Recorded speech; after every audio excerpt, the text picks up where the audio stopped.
Tu kerimi hade tu gani sultan Em dertli de hazine derman Muhammed Mustafa yazmış ki Kur'an Em dertli de hazine derman Şahi merdan eve merdi meydan Eve bekesan ra derman derdan Vereriyim dadame halke dersiman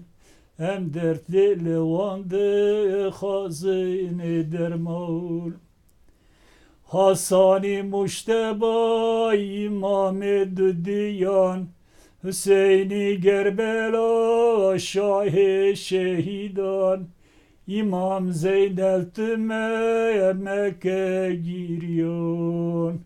En dertli levande hazine derman Muhammed Bakır o evşaye beye Ceferi Sadık Şir Rahman emeye Musa'yı Kazım o Burhan emeye Em dertli levande hazine derman Levali Rıza dikim minnet rican Çıkı eve garibe diyare Khorasan Teqi neqi merrabikin inayet ihsanon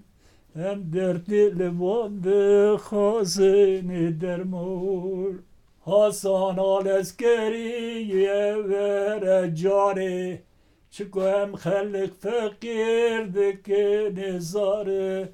Hur Fatiha ul pekhare Güne karanlı cem münafıklar rüye hasare Mehdi sahibi zaman merabevi hem de müyare Hem dertli levande hazine derman